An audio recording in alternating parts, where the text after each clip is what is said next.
Hello my friends, today last structure number 11.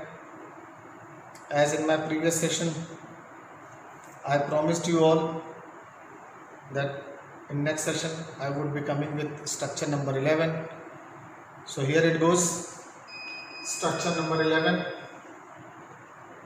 future perfect tense.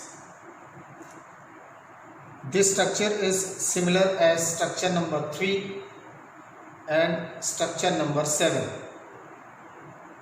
आपको याद होगा structure number 3 present continuous tense, present perfect tense, and structure number 7 past perfect tense. Same we have future perfect tense. What do we need to frame sentences? For active we need a subject, will, shall, have, third form, object.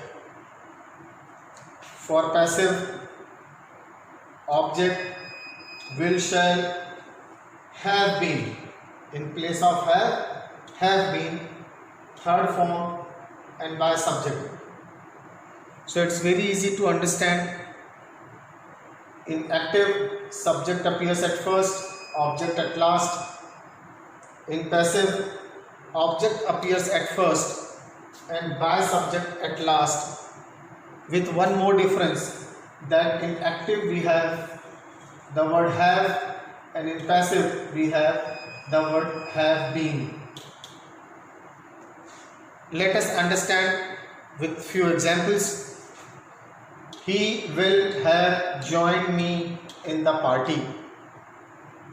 He is your subject. Will have, as per the need defined in structure. Join, third form. Me, your object. The party, other words. He will have joined me in the party. It's your active. I shall, me is your object, so that me will appear at first.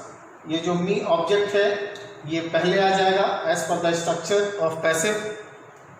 I shall have been joined by him in the party.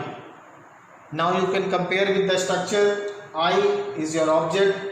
Shall, as I have told you many times that I and we take shall. I और we के साथ हमको shall लगाना पड़ता है.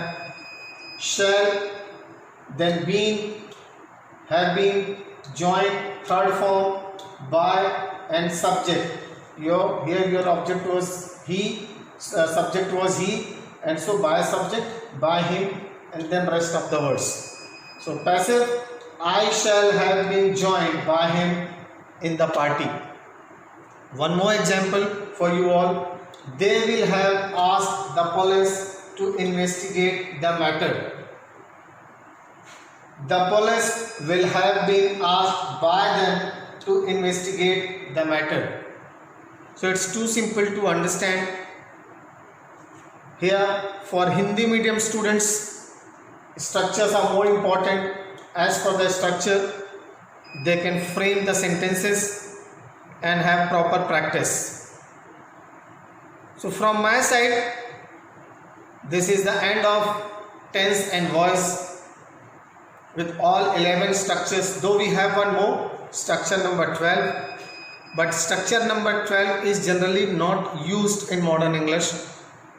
Why? Because the structure what we have with structure number 12, the pattern what we have for the sentences, that is generally not used, and we can cover that sort of sense of the sentence through structure number 11 and structure number 9.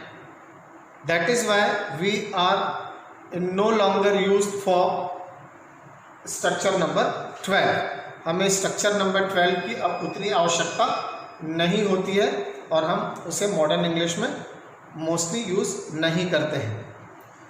So in this way, this is end of your tense and voice.